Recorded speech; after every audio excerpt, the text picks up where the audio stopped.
Agriculture channel once again. So today also we are going to do economics, that is Cambridge International SNA level economics, that is the course book which I'm not referring right now, but I am referring it for teaching you all the chapter. What we are going to do today is classification of goods and services. Now, the main thing that must come to your mind while listening that classification of goods and services, that is economic goods and free goods. First of all, I think so if you can see the image, I don't know if it may be there, if I'll be able to put it, then I'll put it, or else let it be, or else I'll put this in the website, on my website. Okay, yes. So, and today only this would be available, from next day it will be cancelled. I'll put it out, I'll take it out, I'll publish that. Alright, so first thing you must know is that economics good and free goods. Under classification of services and goods, we have economic goods and free goods. Now, to go on about understanding limited goods, see, still I have not started the chapter, I'm just giving you an overview of it. Okay, so if we talk about economic goods, then they are limited in supply and the opportunity cost exists. If we talk about free goods, then they have unlimited supply and zero opportunity cost. They are zero price. For example, air, sunlight and everything. Now, free good does not have any sub parts in that, but economic goods have. So, what we have in economic goods is non-private or private goods and public goods. Now let's talk about private goods.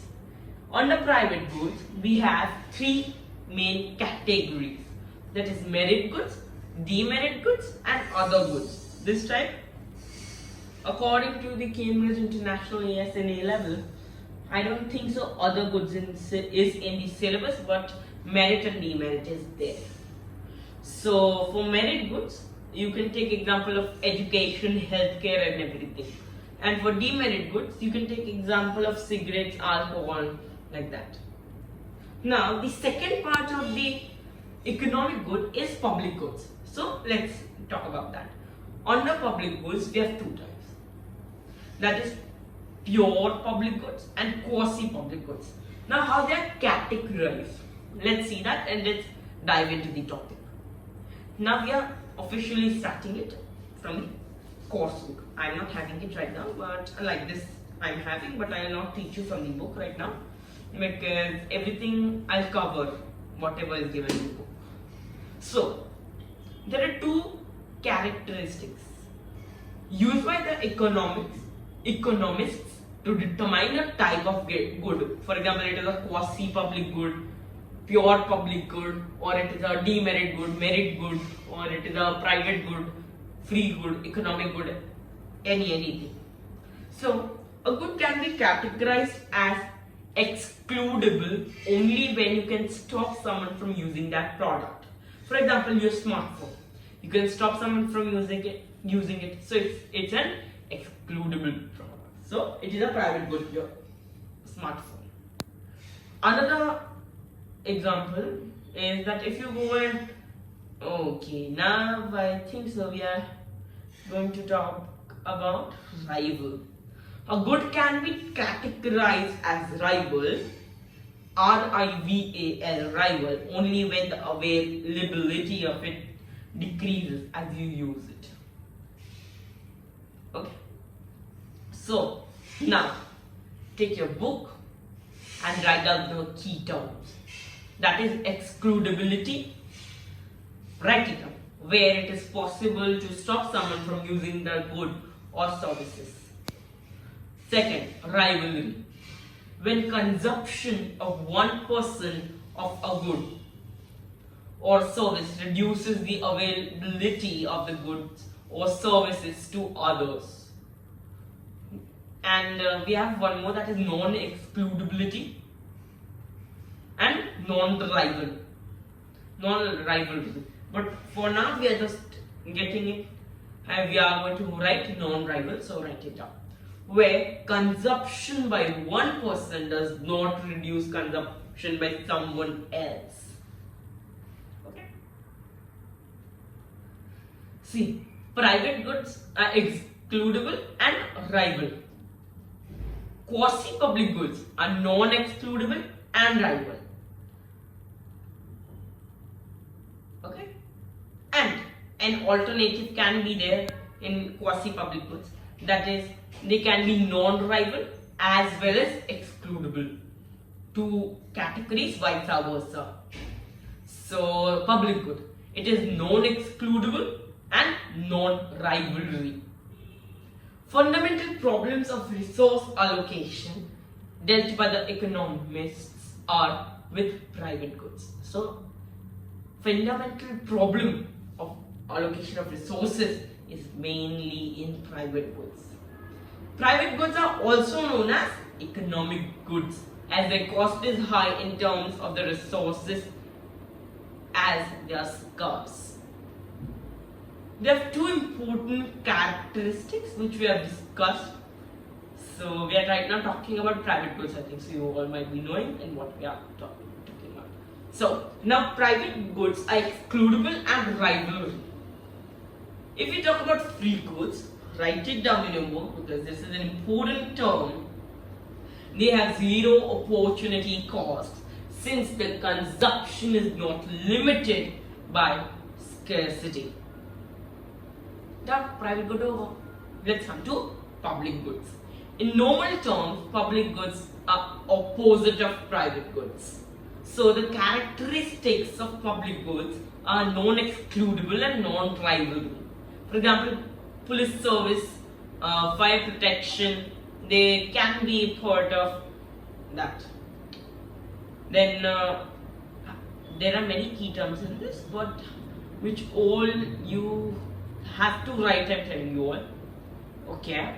So be conscious during my class so that what you can rewind it as well if you do not understand anything, and you can even message me on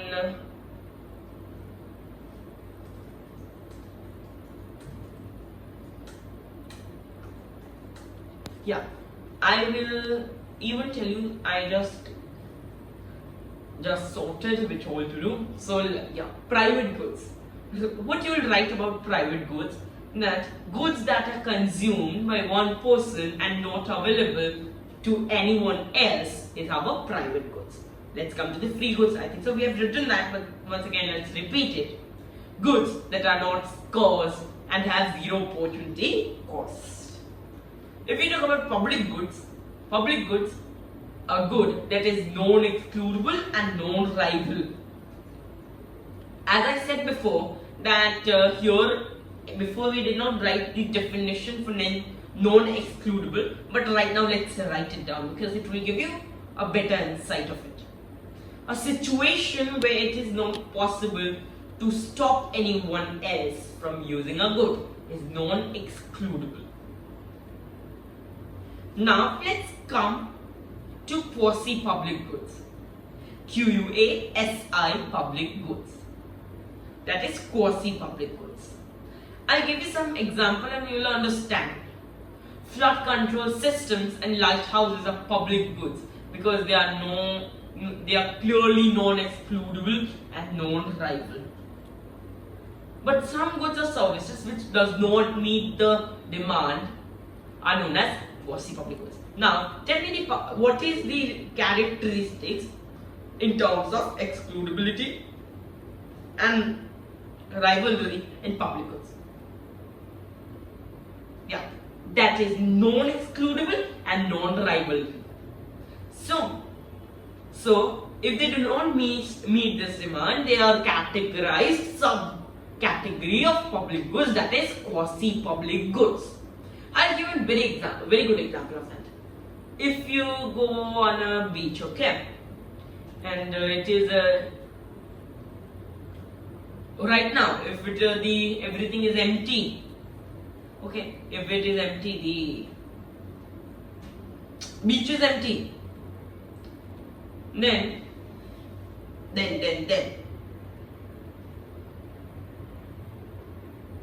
it is non-exclusive, then it is pure public good. But now if it is full,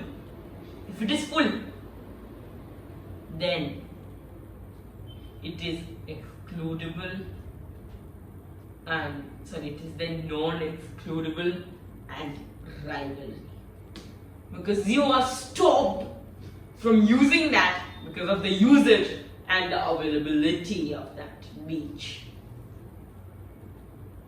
Now, as people say, that everything has a disadvantage.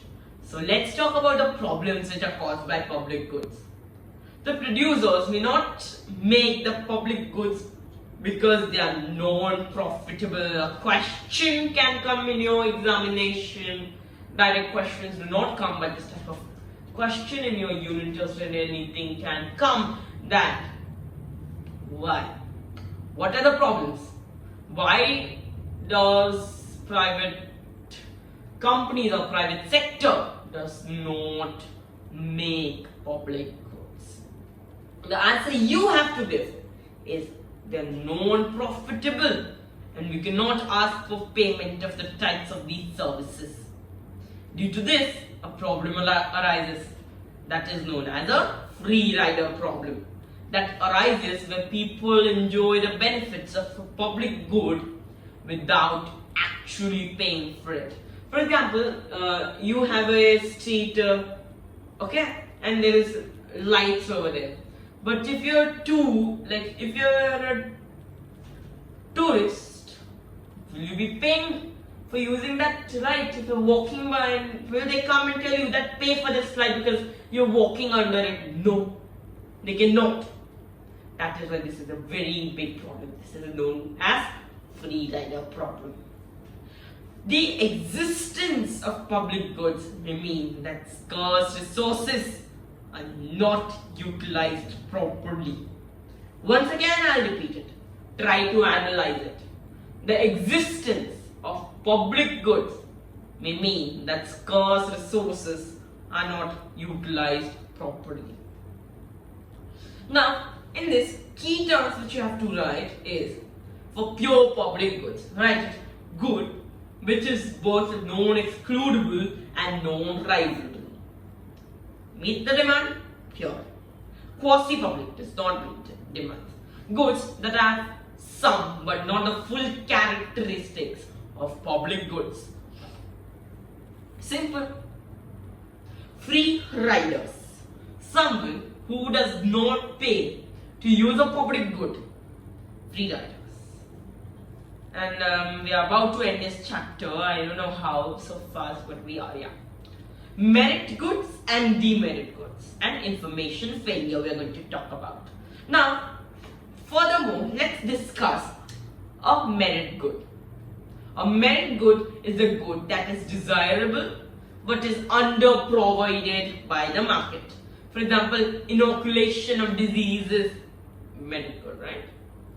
A demerit good is an undesirable good that is over-provided by the market. For example, cigarettes, alcohol and everything can be a demerit good. Government mostly provide merit goods as they are under-provided by the market. Very important to know this. Why? Why?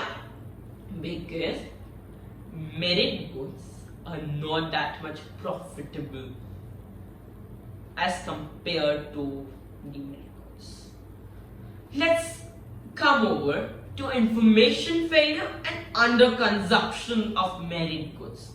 Information failure arises because consumers do not recognize how good or bad a particular product can be for themselves. Specific examples of these are where customers are not aware of the benefits or the harmful effects of consuming a particular product. Where product packaging makes claims that are misleading or inaccurate. Now, the last three key terms which you have to jot down in your notebook which you have maintained, alright? Those are merit goods. A good that is thought to be desirable for consumers but which is under-provided by the market because of information failure. Second, demerit good. A good that is thought to be undesirable for consumers and is over-provided by the market because of information failure. Third, information failure. A situation where consumers do not have full or complete information when making decisions. Here we come to an end of the chapter Classification of Goods and Services from coursework of economics for Cambridge International ASNA Level 4th edition. I check if we are left with any topic to be covered or else the chapter is over. We did excludability and rivalry. Private goods we did. Public goods also we did. Quasi-public done. Problem caused by public goods. Merit demerit. Information failure under consumption of merit goods. Okay. We've completed everything. Now, as in previous video, I said that we'll be discussing the answers for 4.1 and 4.2. So let's do that. I'll just get my textbook open. Okay.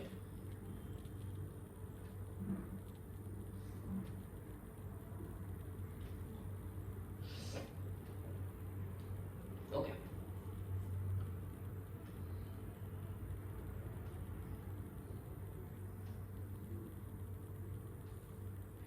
Sorry.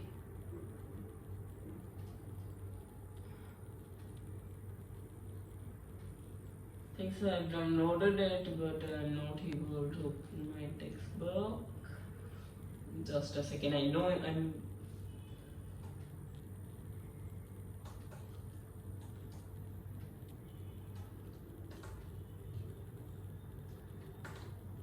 Alright.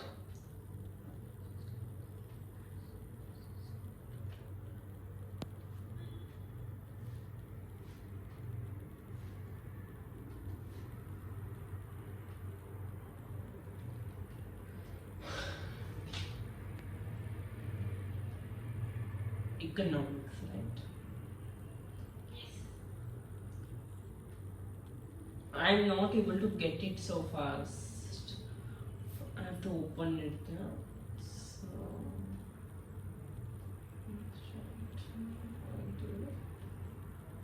okay.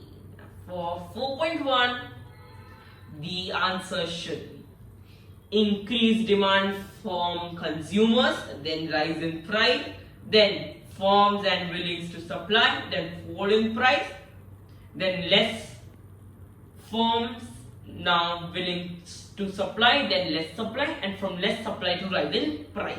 This should be your answer.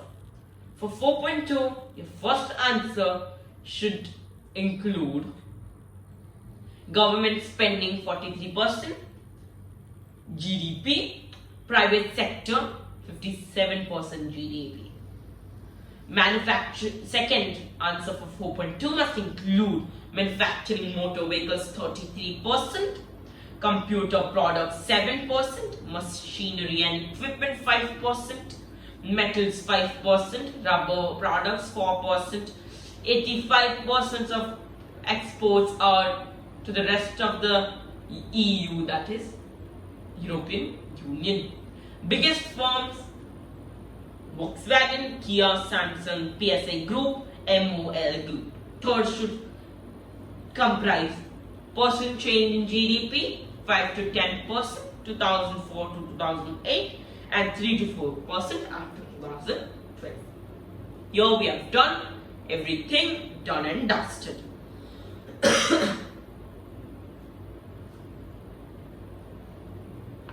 Thanks for watching, everybody. Completed. And now thinking to get a video for chapter 1, that is scarcity, choice and opportunity cost, and second chapter economic methodology, okay, and chapter 3 factors of production. I get it soon. Thanks.